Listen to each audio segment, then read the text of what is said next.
What's going on, everybody? Nick here. I made over $72,000 a month with my automation agency, and the way that I did it was optimizing the client experience. Now, one of the most important and lowest hanging fruit in optimizing the client experience is the actual service delivery. It's also something that I feel is very underrepresented on YouTube. People talk about how to build flows, they talk about how to scrape leads and get customers, but nobody ever talks about what to actually do, like logistically, when you're done a project, how to minimize revisions, how to maximize the likelihood of retaining a client, how to upsell them, how to send the email, how to record the documentation. What I'm going to do in this video is show you my own step-by-step process that I've been using for the better part of 2 years, including all my templates, including everything, to do this, to maximize the quality of the client experience, impress the hell out of them, and then optimize the odds that they want to work with me again in a future project and unlock all that leverage that I talk about in most of my other videos. So if you guys want to just cut the bullshit and get straight into how to optimize service delivery, then this is the video for you. Let's get into it.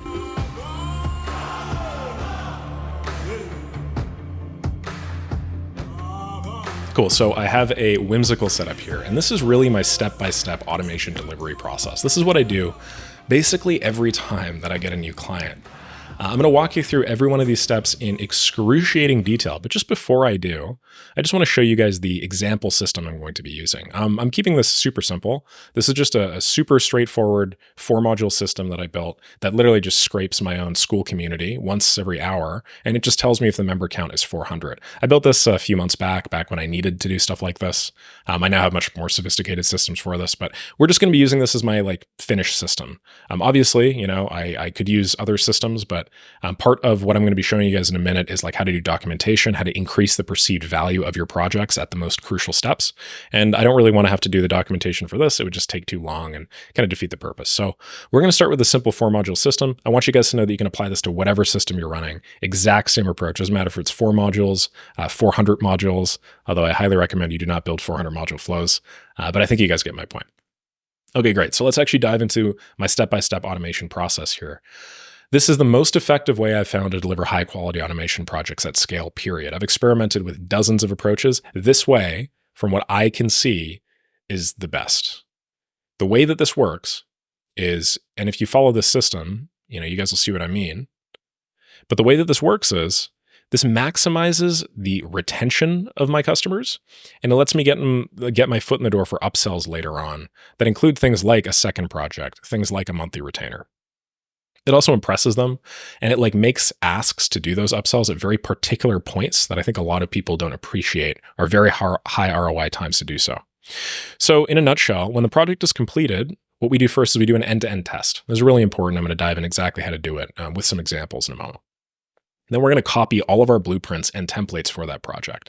This is the secret to scalability with an automation agency. If you're not doing this, then basically every time you get a new project, you're starting from scratch, which is silly. We should really be doing is building a whole automation template library so that next time that you're faced with final boss, you don't have to start them at 100% health. You could start them at 20%.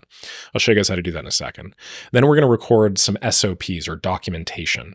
The reason why we do this is because automation is sort of ephemeral. Automation, if you think about it, is just a bunch of bits and zeros and ones stored on cloud servers and God knows where. It's very hard for a client to conceptualize the value of this. So you need to increase the deliverables that you're providing them as much as you can. And a video is a quick way to do so. It's something that they can see. It's something they can hear. And it's something that they're going to think adds value to the project, even if it only took you 10 or 15 minutes. We're then going to turn that Loom SOP into a text SOP using large language models and screenshots. That is, again, something that's going to take you 5 minutes, but it's going to double the perceived value of the documentation. We're then going to dive deep into the client business, and we're going to see ways that we can actually scope out a proposal to do retainer services. And we're going to deliver this in a templated delivery email that just hits all the notes, makes sure that you get everything you need. If you're doing some type of platform sales, you'll make sure that you get your review taken care of. It's going to maximize the probability of you receiving a paid invoice as opposed to just hanging there waiting. I'm then going to talk about how to minimize revisions, how to frame your project in such a way that allows you to confidently deliver a thing without actually having to be like, hey, is everything okay? Do you want some changes? Which I used to do a lot back when I was starting, and it absolutely murdered my service deliveries. And then we'll deliver the project. And as you can see, I've sort of created a little loop here where it just goes from 8 back to 1 and so on and so on and so forth. So this is a loop. That's how I want you guys to think about it. Let's jump in with our very first example, which is what to do when your project just finished and it's time to do the delivery and actually give it to the client. So this is the end-to-end testing part. This is one of the most important steps in the entire automation agency business model. I want you to think about this logically. Let's say you spend 30 hours developing the best project ever known to man. It is so amazing. It's an automation that summons God. I don't know. It's really cool. All right. It does some just amazing shit. Let's say it does everything the client wanted, and it makes them $1 billion a day. But when it comes time to deliver that project, there's just a little, I don't know, you added an extra semicolon somewhere in one of the text parsers or some shit, and it doesn't work. The first time the client tries to use it, it doesn't work. How much value do you think that you have just destroyed for yourself by having that system not work? It doesn't matter if you spent 1,000,000 hours building it. If it doesn't work when you deliver it, it's as if you spent 0 hours on it. The client perception is going to be basically the same. So end-to-end testing, E to E, is by far one of the most important parts of any service delivery, whether it's automations, whether you're doing some marketing campaign, whether you're doing some security, IT, whatever the hell. Across business models, if you don't just give everything a once-over before you give it to your client, you are shooting yourself in the foot and you're wasting a massive opportunity. So an actual end-to-end test, like logistically, is just where you execute your flow from start to finish as if you were your client. And you make sure that every one of the modules in your flow, like using Make or something like that, activate. Even if you have filters, even if you have, I don't know, several routes or several subsequences or whatnot. It's obviously very tempting to think that, well, hey, I just spent 30 hours on this thing. Like, I get how it works, okay? I've just isolated, I've ran this module and that module and that module. But trust me when I say, I can't tell you how many times I have thought the exact same thing, and then I deliver a project that maybe a client paid $3,000, $4,000, $5,000 for, and their first thing is like, Nick, this isn't working. Like, you're obliterating your odds of getting a retainer or follow-up. You don't want to do that. You want to be very detail-oriented with this stuff. And as I always mention in my videos, like retention unlocks a massive amount of leverage here. So that's what we're going to talk about. All right, so I have this little scenario set up here, as I mentioned previously. Let me just walk you all through it so we're all on the same page. It makes a HTTP request to school/makemoneywithmake/about, the little get method. Then we parse the text, we parse the HTML, turn it into text. That's what that looks like. And as you see, there is a very important little snippet right here. Private group, 400 members. That's basically what we're looking for. We're looking for that little number 400. So what do we do? Logically, we're going to use a regex here. I'm going to just be feeding it in a very simple pattern, private group, and then this is what I'm looking for, space members. I don't need all of this text, but I just copy and paste it in, and it worked one time, and I was like, all right, good enough for me. And then last but not least, if the number is not 400, we create a message in Slack, and I publish it to my left-click sales channel, right? Voila, we have our code here. It's like a little block formatting. You could just use plain text, nothing special. But if I jump to my Slack, this is what the notification looks like. I just ran this again because I wanted to test that last module, but let's just use this one. MMWN member count is no longer 400. Current member count, 399, right? The purpose of the system way back in the day was just like notify me when stuff like this would happen. I don't really use it anymore, but yeah. All right, so I need to somehow magically get back to the screen. Should be good. Working with two monitors is weird. Awesome. So now that we understand what the system looks like, the question is like, how do you actually go about end-to-end testing this thing? Well, it's pretty simple. All you need to do is you just need to run every single module. And you don't want to do so isolated. You don't just want to click run this module only. You don't want to just click run this module only. You don't just want to do that and work your way down. You actually want to run it as if the client were to use it. In my case, this is scheduled to run once every, let's just say 60 minutes. So I'm actually just going to click run. We're going to see what happens. Okay, cool. Number one, that executed fine. This looks like it executed fine. That looks like it executed fine. But there's some filter here, and we can't actually see the execution of that last module. Uh-oh. So what we need to do is, in order for us to have fully end-to-end tested everything in our flow, we're going to need to find a way to either remove that filter or just have it run anyway. So this is not 400. So it says if this number is not equal to 400, then it'll run. I'm just going to go like 401, just so I can really quickly run it.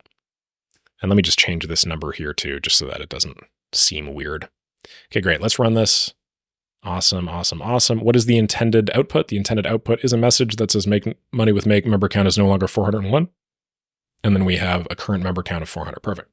So now I'm going to go back here and I'm going to very intentionally just make sure that I reverse that change, and this is the same production-ready system it was just a second ago. Awesome.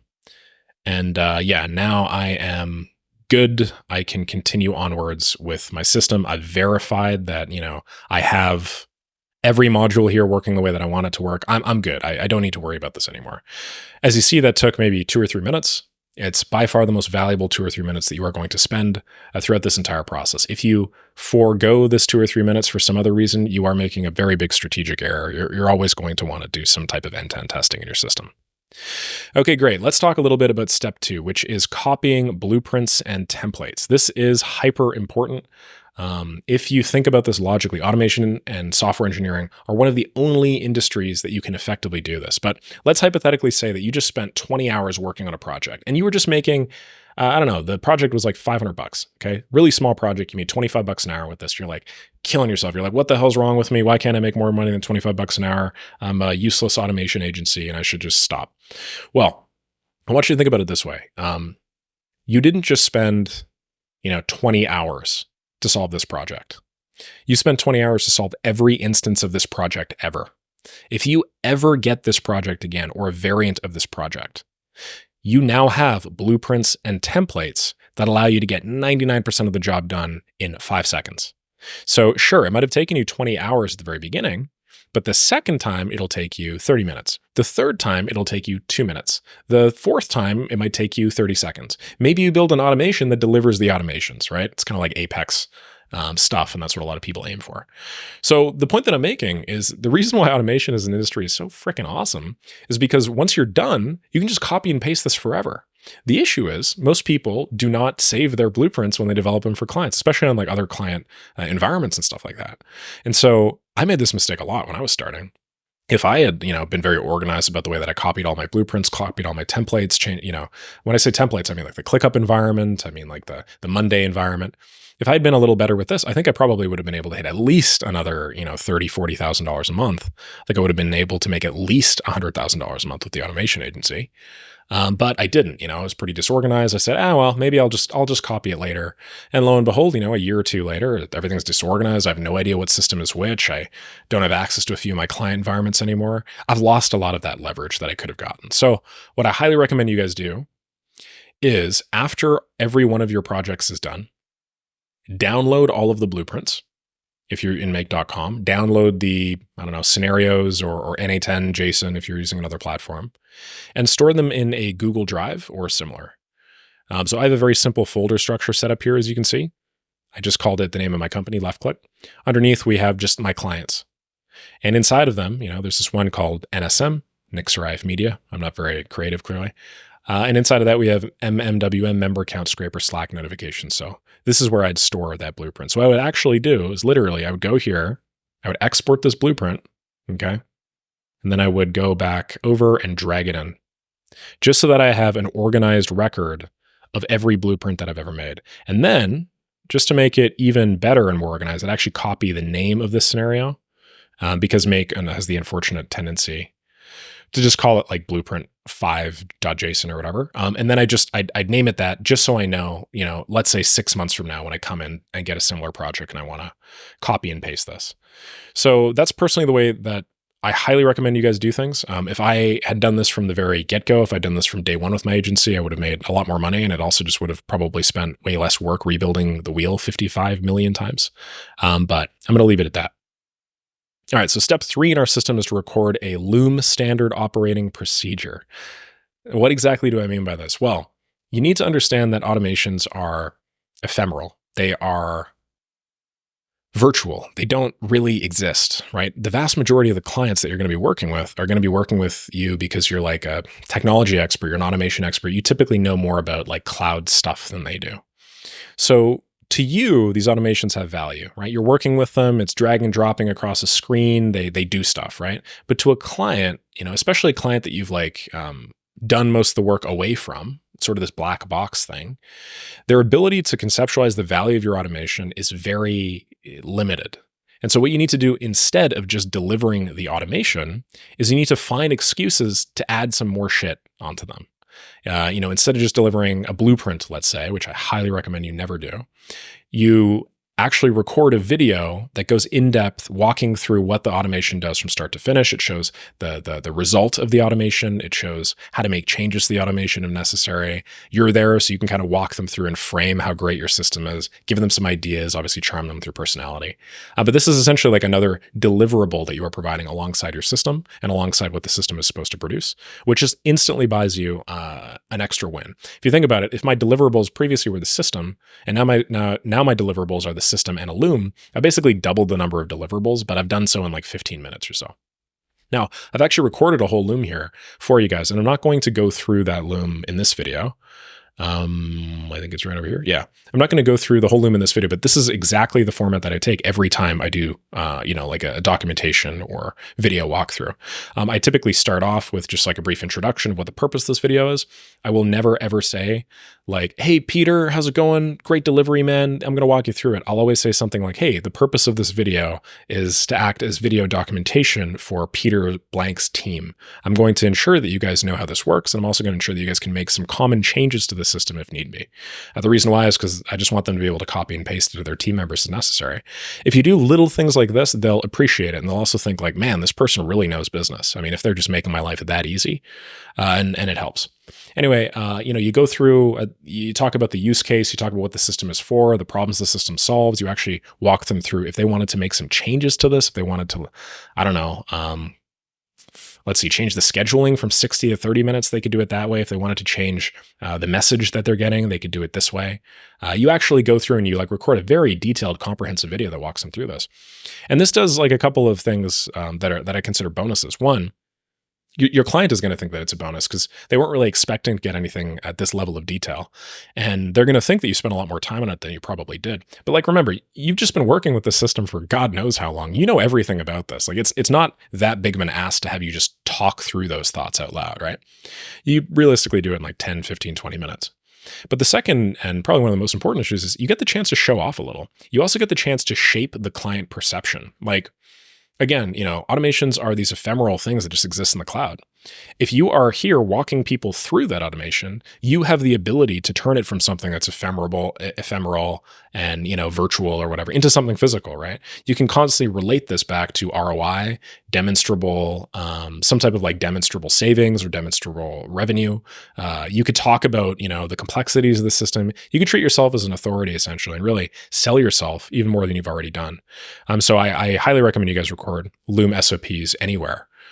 For any service that you do, whether it's automation or anything else that's technical. It's obviously going to put you miles ahead of other service providers. And then, it takes you like 20 minutes. That's about it. Like it's super fast and easy to do realistically. And the cool thing is once you have a piece of Loom documentation, you can very easily turn this into other forms of documentation as well, particularly text documentation. The value here is not only have you just created a video? So if we go back a little bit, like at the very beginning, your first delivery would have only been the system, right? But then you made a video documentation. So now you have two deliverables instead. And now what you're doing is you're literally just copying and pasting the Loom transcript into GPT-4 or a large language model. And you're saying, hey, turn this into a standard operating procedure. In like 3 or 4 minutes, you're turning the deliverables from 2 into 3. You're basically tripling the perceived value of this on the customer side of things. And you're giving them more shit that they can touch, feel, hold, and so on and so forth. And so, this is a reasonably simple prompt. I'm not going to get super deep into the prompt engineering, but I'm going to show you guys an example of what this might actually look like in practice. You just drag this puppy all the way over here. What I did was I went to my Loom video, right? And then let me just not make this other one full screen. That way we can actually like jump through tabs and stuff. Okay, great. So I went to my Loom video, which is right over here. And then, I watched it back, which took me, I don't know, like 5 minutes at 2x speed. And while I was watching it, what I did was I just took screenshots. I just did this. On a Mac, it's Command Shift or Command Control Shift 4 or something. I literally did this. And then I went back to GPT and then I pasted that image in. And then I did this in 3 or 4 key areas that I think that, like the person would need some visual help for in my documentation. And then I just said, you are writing documentation for an automation system that manages whatever company. I said cleaning company in this instance. Below is a transcript and several images from a video that we recently recorded. Convert these transcripts and images into a piece of text documentation using Markdown ATX formatting. I then went to my Loom video. I clicked on the transcript button up here and then I clicked copy and then I just pasted it all in here. And then what did we get at the end? Make money with Make member count scraper documentation overview. This documentation outlines the functionality, blah, blah, blah, blah, blah, right? Well, here we have our whole documentation, basically. It's extraordinarily simple for us to do. And as you can see, we essentially, if I just go to docs.new, we essentially can just copy and paste this whole thing and then just have like a nicely formatted thing. So hold on a second. I think the reason why this isn't working, you should just be able to copy and paste this in. But I think the reason why I couldn't do that there is because I disabled Markdown or something. No, I guess I didn't. Let's go back here and then let's just copy this whole thing. Starting from the very top, give that a copy, and then give that a paste. There we go. Okay, great. So now we have basically like a full Google Doc that's up and running, ready to go. It looks really sexy, even includes some formatting with the URLs and stuff like this, and just walks people through what to do. And then, I've experimented with having it output images as well. Unfortunately, I think Claude could do this. I don't think that ChatGPT 4.0 can do this, or perhaps I was experimenting with like the API version. But what you can do is, because you just included all these images in your prompt, you can actually just copy these and then just paste these directly in. So very simple. As you can see, this just takes a couple of additional seconds. So I'm going to go here. Then I'm going to go over here. I'm going to feed in, I don't know. Let's just feed in this image here. Let's do this one here. Actually, we should do this first. That's probably higher quality. Probably makes more sense, yeah. Great. And, now we have some images. Just going to copy this and paste this on the regex part. Somebody's going to yell at me for saying regex again. Now we have like a pretty high quality text doc that we can just include alongside the delivery in a templated email, which I'll show you guys in a second. So, that took me, I don't know, 2 or 3 minutes. I was obviously just pasting randomly. Might take you a full 5. So let's just go back here and not get myself in trouble here.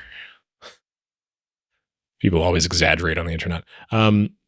This might have taken you, let's say 15 or 20. That might have taken you 5. Realistically, you've spent less than half an hour, but you've tripled the number of deliverables that the client is going to get. And not only are they going to appreciate it, but they're going to be very impressed, which is the perfect opportunity for us to get into actually thinking like, okay, if they're super impressed in a perfect world, what more can I get from them? What more do I want from them? And what you probably want from them, if you're in the automation industry anyway, is you want a retainer of some kind. You want some type of subscription billing model, some long-term upsell that allows you to work with this person, not just on this one project, which, might have given you a tangible ROI, but we want to talk, months or years in the future, but consistently over time, generating some type of MRR that, you can depend on, and then you can ultimately use to build revenue stability and build the rest of your business.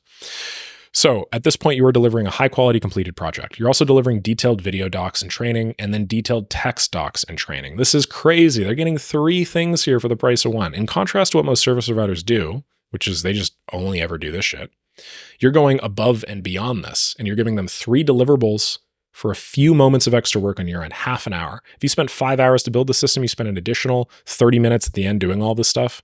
You're doing, what's that? 5.5, I don't know, 10% or something more work for like 3 times the results.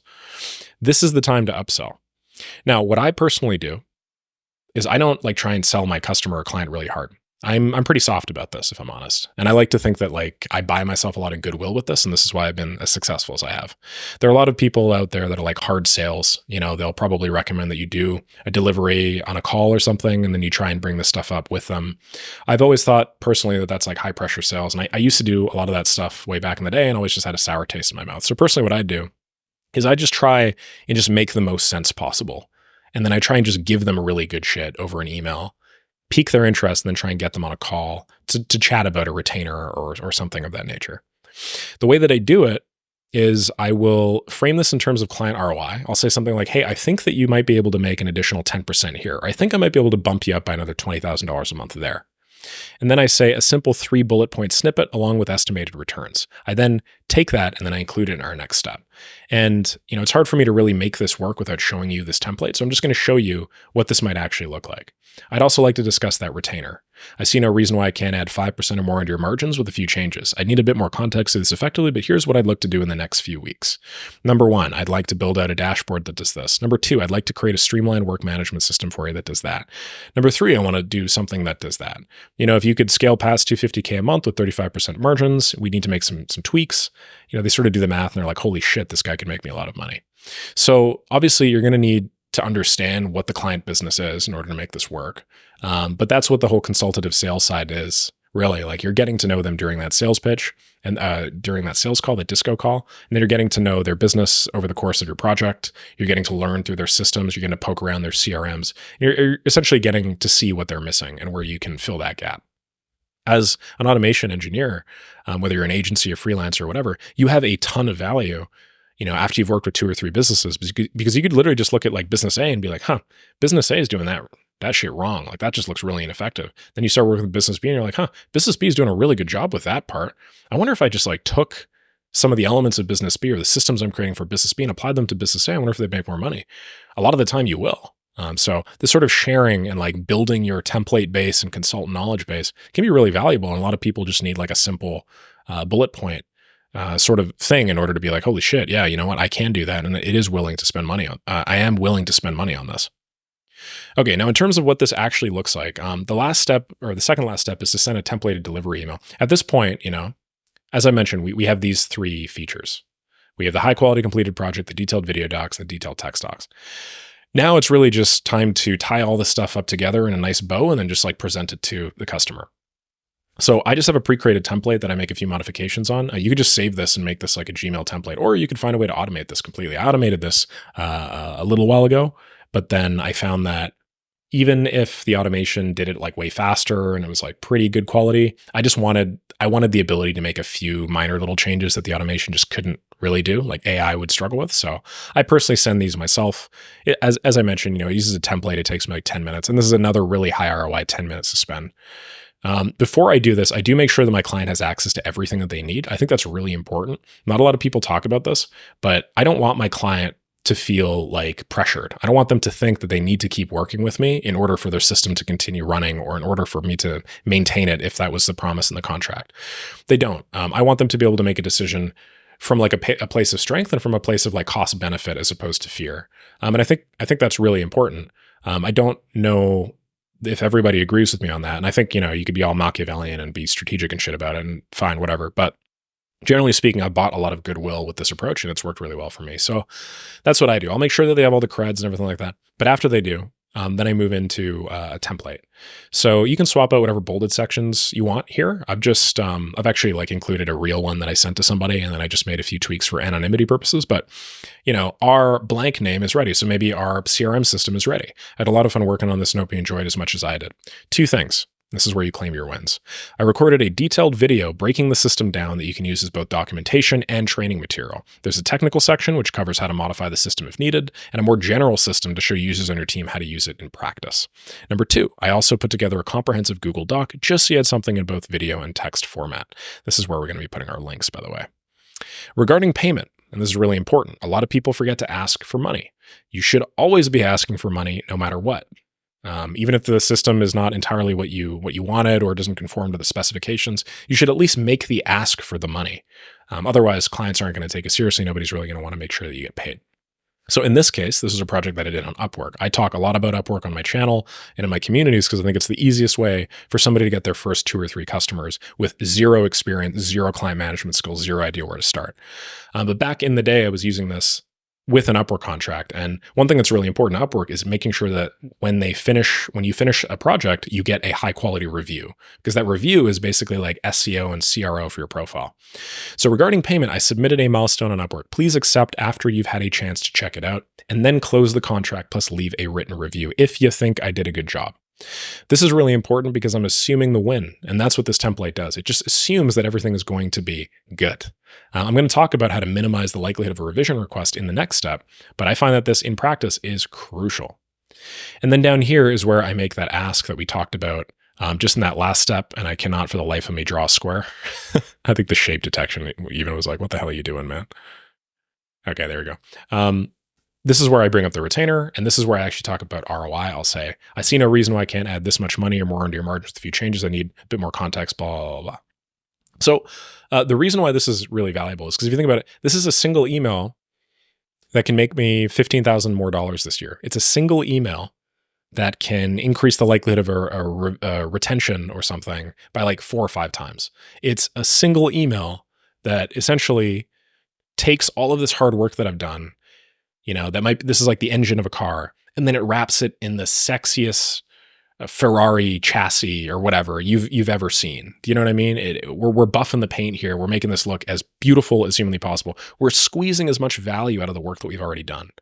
And that's my approach to this client management stuff. And this is my step-by-step framework all the time. So yeah, I'll assume the sale all the time. I'll say, we can chat about this on a call. Let me know if that works. Here's a calendar. If you want me to book on yours, just send it over. Thanks again. Keep me posted if you need anything.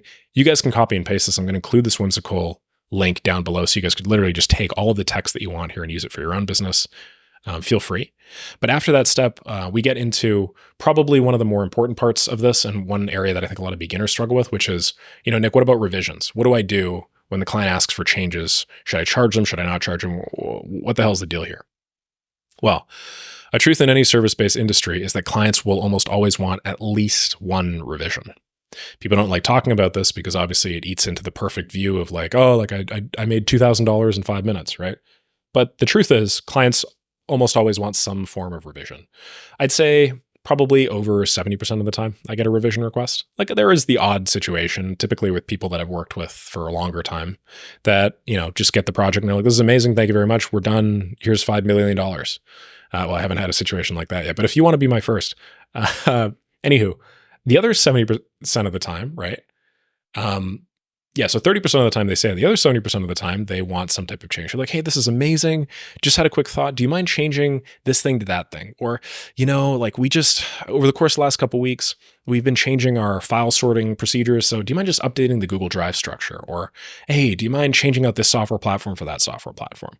And most of the time, these revisions are pretty minor, right? If the client likes you, and if you've just wowed the hell out of them with all of this shit, like this acts as like a vaccine. It's like inoculation against somebody asking for revisions because they're like, Jesus Christ, did this guy do a lot of work for me? My God. Meanwhile, you only spend an extra 20 or 30 minutes, but they don't know that. So realistically, it's really not that much work. Here are my rules of thumb for revisions. And this is personally what I do to minimize the likelihood of them coming up and to, like streamline my project as much as possible. Number one is I'll always take at least 24 hours to deliver. This sounds interesting. The reason why is because I found that when I did revisions as quickly as possible when I was first starting out, somebody would be like, hey, can you change this? I'd be like, oh, sure, give me 15 minutes. I change it, I hand it back. There was a much higher likelihood that they would ask for another revision afterwards. So that's one thing. The second thing, which I didn't mention here, was a lot of the time clients will have multiple revisions that they want. They'll look at something, they'll be like, this is a great system, great, and I just want one little change. Let me send that off to Nick. And then an hour later, they'll be like, you know what, I had another little change I want, and then they'll send that off again. So in this way, I don't have to change the project, deliver it again, have the revision request come in again, have to change the project, deliver it again, right? I can just batch those two. And again, it's usually like 5, 10, 15-minute little fix here. And this enables me to send the stuff back much faster and more efficiently. And then 3, the value here is if you do this and it takes a day, clients generally want their systems up and running, right? Like you committed to a schedule for a reason. So if you show them that like, hey, these revisions that you're asking for, they aren't trivial, they take a little bit of time. So, I'll deliver this in like 24 hours or so. I don't say that, but I say, hey, yeah, sure. I'm happy to do this for you. It's going to take me maybe 1 or 2 business days to deliver. Clients tend to brush off a lot of the smaller shit they don't really care about. And they think, well, I want this business, I want the system up and running more than I really want like the font color on this thing changed. So never mind. It's okay. We'll just move ahead. You can make that change whenever you want. So that typically helps. And then also, if it takes me a day as opposed to 5 minutes, right? They're more likely to think, okay, well, this actually took a fair amount of time and energy. Like I can't exactly squeeze Nick like a wet rag. So it helps. It's a good, I guess, from both perspectives, both like an ROI perspective for the client, but also like a decency perspective. A lot of the time, they grow to respect you and like you when you know everything about their business and offer real tangible advice. The other big rule of thumb that a lot of people talk about is I will never explicitly ask for revision requests. I'll never say, hey, do you have any revision requests? I think that that's just really silly. It's not because I'm not happy to do the revision. Well, I'm not happy to do the revision request, first of all. Let's just cut that bullshit out. Obviously, I don't want to do revision requests. I mean, I just did the system exactly like you asked, and I'm amazing, so it should be great, right? But what I'm trying to say is, you know, I'm okay doing them if it leads to a higher likelihood of me getting some retained contract later on and then me making a large multiple on my time. But I don't want to make it really easy for them. I'd prefer to make it a little bit more difficult for them. So instead of me saying, hey, how's it going?